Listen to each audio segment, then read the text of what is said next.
حبیب صلی اللہ علیہ وسلم کی خدمت میں ایک شخص حاضر ہوا اور اس نے اذن جہاد طلب کیا. حضور میں جہاد پہ جانا چاہتا ہوں, مجھے اجازت مرحمت فرمائے. حضور نے فرمایا احی والدہ کا, کیا تیرے والدین زندہ ہیں؟ قالا نعم, عرض کی ہاں حضور میرے والدین زندہ ہیں.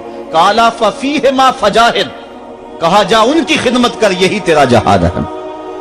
ماں باپ کو بلکتا ہوا چھوڑ جائے اور آپ جہاد پہ چلا جائے, ماں فالج میں گری ہوئی ہے اور بیٹا تبلیغی گشت پہ چلا جائے, باپ تڑپ رہا ہے اور بیٹا پیر کی چوکھٹ پہ جھاڑو دیتا پھرے, اللہ راضی نہیں ہوگا. میں سچ کہتا ہوں, اپنے بھی خفا مجھ سے ہیں بیگانے بھی ناخوش, کہ میں زہر حلال کو کبھی کہہ نہ سکا کند. بات وہی کہتا ہوں سمجھتا ہوں جسے حق, نئے ابلائی مسجد ہوں نئے تہذیب کا فرزند. محمد عربی صلی اللہ علیہ وسلم سے بڑا پیر کون ہو سکتا ہے؟ لیکن حضرت وہ ویسے کرنی نہیں آ رہے. آقا کریم اپنے بٹن کھولتے ہیں اور کرم کی طرف, یمن کی طرف رخ کر کے لمبی سانسیں لیتے ہیں اور کہا میں رحمان کی خوشبو پا رہا ہوں. ایک دن صحابہ نے پوچھا بندہ نواز جس کے لیے تڑپتے ہو, جس کی ٹھنڈی ہوائیں آپ کو آ رہی ہیں, وہ آپ کا بڑا پیار کرنے والا ہے؟ کہا ہاں میرے سے بڑی محبت کرتا ہے.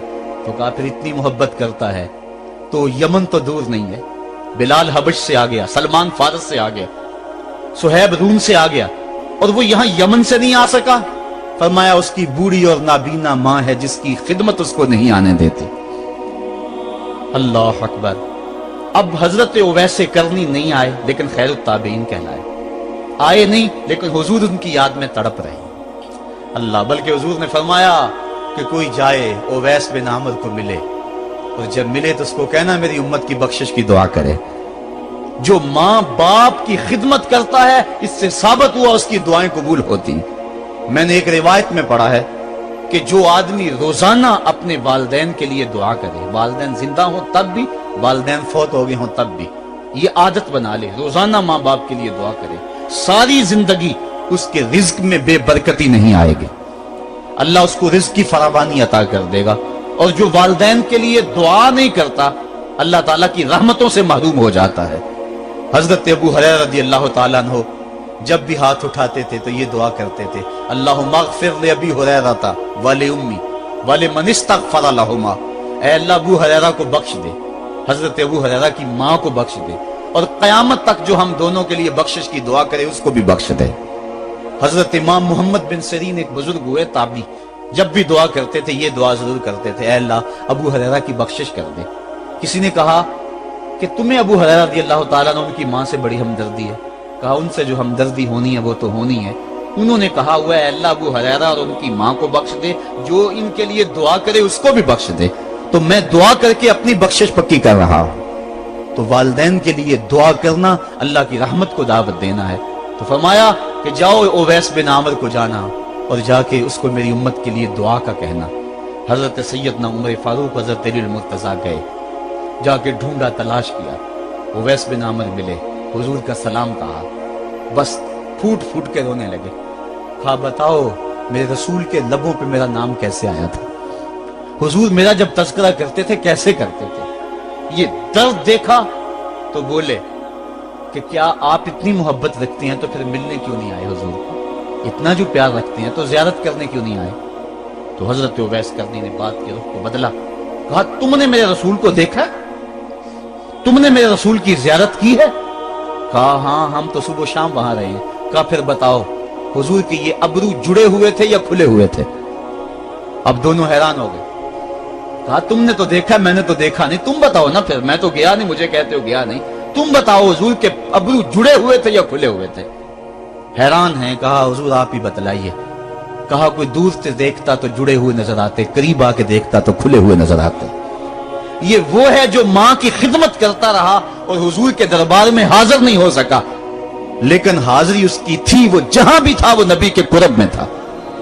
تو اس لیے ماں باپ کی خدمت اتنا بڑا وظیفہ ہے. حضرت بایزید بستامی کہتے ہیں میں نے حق معاف کروا لی اپنی ماں سے, کہ ماں تیرے حق ادا کروں یا اللہ کے حق ادا کروں, تو مجھے اپنے حق معاف کر دے, میں اللہ سے اپنے حق معاف کروا لیتا ہوں, اپنی اللہ کو راضی کر لیتا ہوں. جنگلوں میں گھومتے رہے, 12 سال بیت گئے. ایک دن دوبارہ آئے, بستام کی سمت سے گزرے, خیال آیا چلو ماں کو سلام کر جائیں. तहज्जुद का वक्त था, रात का वक्त था, दरवाजे पे खड़े रह गए कि मेरी माँ सोई होगी, मैंने कभी कोई खिदमत नहीं की माँ की, तो अब उठा के तकलीफ क्यों दूं। सारी रात खड़े रहे। जब तहज्जुद का माँ वक्त गुजरा तो नाली से पानी आया, समझ गए कि मेरी माँ तहज्जुद के लिए उठी है। दरवाजे के करीब हो गए, माँ ने हाथ उठा लिया, कहा अल्लाह मेरा बेटा बा यजीद तेरी तलब में निकला हुआ है, मैंने उसे अपने हक माफ कर दिए, तू उसको अपना विसाल अता कर दे। हजरत बा यजीद दरवाजा खटखटाने लगे और माँ के कदमों में लिपट गए और रो के कहने लगे, जिस रब को मैं जंगलों में तलाश करता हूं वो तो रब मेरी माँ के पास है। तो माँ की दुआओं में अल्लाह की रिजा है, माँ राजी हो जाए तो समझ लो खुदा राजी है। अल्लाह ताला जल्ला शानहू ने इरशाद फरमाया, वक़दा रब्बुका अल्ला ताबुदू इल्ला इय्याहु, तेरे रब ने यह तय कर दिया है कि उसके अलावा किसी की पूजा नहीं करोगे। व बिल वालिदैन इहसाना, और वालिदैन के साथ उसने सुलूक से पेश आओगे। इम्मा यबलुगन्ना इंदकल किबरा अहदुहुमा औ किलाहुमा फला तकुल लहुमा उफ़्फ़िन वला तनहरहुमा, अगर तेरे पास दो या दोनों में से एक बढ़ापे को पहुंच जाए तो फिर उनके सामने तूने उफ भी नहीं कहनी और ना उनको झिड़कना है और उनसे नरम लहजे में बात करनी है। जब माँ बाप जवान हो, बच्चों की जरूरियात पूरी कर रहे हैं, उनके तालीमी अखराजात और उनके मुआशी सारे मामलात दुरुस्त कर रहे हो, तो उस वक्त तो वालिदैन की बच्चे ताजीम करते ही। इम्तिहान उस वक्त शुरू होता है जब माँ बाप बूढ़े हो जाते हैं और चलने फिरने की सख्त भी नहीं रहती, सिर्फ सांस की एक डोरी लटकी रहती है। और जिस तरह बच्चा अपने बदन से मक्खी भी नहीं उड़ा सकता था, अब ये हालत माँ बाप पर आ गई और बच्चे की तरह मिजाज चिड़चिड़ा हो गया।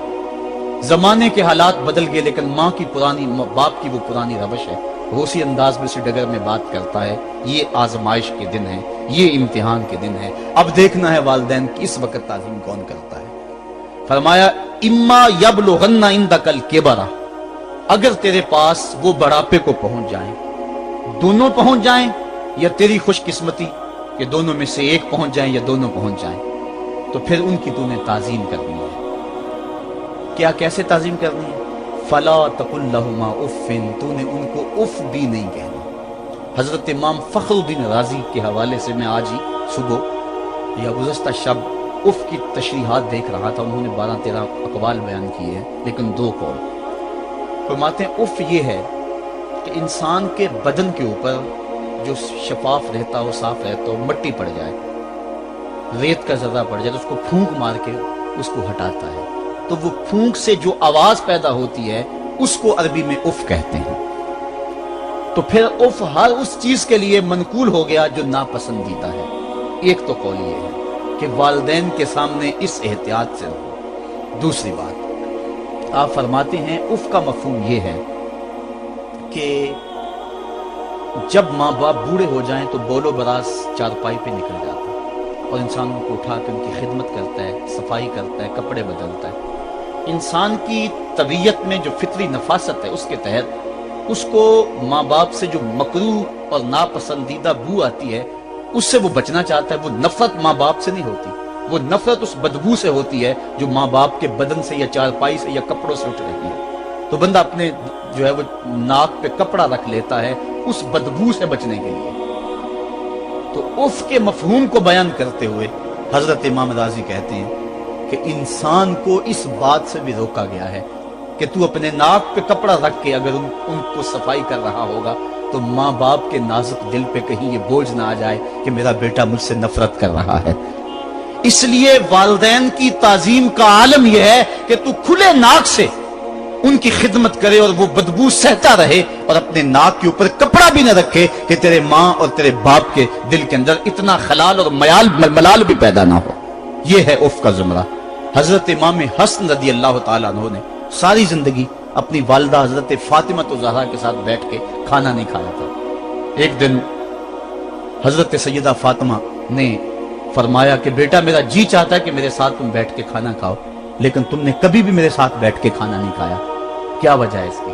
हजरत इमाम हसन फरमाने लगे, अर्ज करने लगे, अम्मी मैं इस डर से आपके पास बैठ के खाना नहीं खाता कि कहीं किसी लुकमे की तरफ आपकी नजर बढ़ जाए और मैं अदमे आगही की वजह से अपने हाथ को उस लुकमे के पे डाल लूं और ना जान सकूं कि इस लुकमे को उठाने का इरादा मेरी मां के दिल में पैदा हो चुका है और मैं अल्लाह की रहमतों से महरूम हो जाऊं, इस डर से मैं आपके साथ बैठ के खाना नहीं खाया करता। यानी मां बाप की ताजीम का आलम यह है, उफ तक ना कहो। हजरत सईद इब्न मुसय्यब रज़ी अल्लाह ताला अन्हु जलीलुल कदर ताबी हैं, वो फरमाते हैं कि वालिदैन के सामने बेटे की हालत क्या होनी चाहिए। तो फरमाते हैं जिस तरह भागा हुआ गुलाम पकड़ा जाए और उसको पकड़ के जो है वो आका के सामने पेश कर दिया जाए, तो उस भागे हुए गुलाम को पकड़ के जब आका के सामने पेश कर दिया जाए तो जो हालत उस गुलाम की होती है, बेटे की हालत ये मां बाप के सामने होनी चाहिए। अब उन बेटों को सोचना चाहिए जो अपने मां बाप को दकियानुसी का ताना देते हैं और समझते हैं ये ओल्ड फैशन है, इन्हें क्या पता जमाना कहां चला गया है, और उनके फैसलों को मुस्तरद करते हैं। उलमा ने इस बात को तफसील के साथ बयान किया है कि शरीयत के जो कतई ज़ाब्ते हैं, उन ज़ाब्तों और उन कवानीन को और उन मामलात में तो वालिदैन की फर्माबरदारी नहीं होगी, अल्लाह की अगर मासियत होती हो, लेकिन जो मामले शक वाले हैं वहां मां बाप के कौल को तरजीह दी जाए। तो फरमाया उनके सामने उफ भी नहीं कहनी, वकुल लहुमा कौलन करीमा, और उनसे नरम लहजे में बात करनी है। वख्फिद लहुमा जनाह ज़ुल्ल मिनर रहमा, और उनसे बात और उनके लिए अपने बाजू बिछा लेने हैं नरम दिली की वजह से, नरमी की वजह से। जब जानवर जमीन की तरफ रुख करता है, ऊपर से नीचे की तरफ आता है तो अपने परों को सकेड़ लेता है, तो उसके लिए ये लफ्ज बोले जाते हैं वख्फिज लहुमा जनाह। तो अल्लाह ताला फरमाया जिस तरह वो जानवर इज्जत से अपने बाजू सकेड़ लेता है और फैलाता नहीं है, वालिदैन के सामने तेरी अकड़, तेरा उहदा, तेरा मनसब, तेरी शाने, तू बड़ा ऊंचा है, लोग तुझे सलूट करते हैं, तेरे हाथ चूमते हैं, तुझे सलाम करते हैं, ऊंची कुर्सियों पे तू बैठता है, लेकिन वो सब वहां छोड़ दे और माँ के कदमों में आजिज बन के बैठ जा, बाप के कदमों में आजिज बन के बैठ जा। वहां अपनी उस किसी चीज का लिहाज रख, परिंदा ऊपर कोड़े तो पर खोले, लेकिन जब नीचे आए तो परों को समेट ले। तेरा ओहदा, तेरा मनसब बाहर रहे, जब माँ बाप के पास आए उस वक्त तो मुअद्दब गुलाम की सूरत में अपने वालिदैन के सामने खड़ा। वकुल रब्बिरहमहुमा कमा रब्बयानी सगीरा, और अगला हक ये बयान फरमाया कि अल्लाह की बारगाह में अर्ज़ कर, अल्लाह मेरी माँ पर भी और मेरे बाप पर भी रहम फरमा।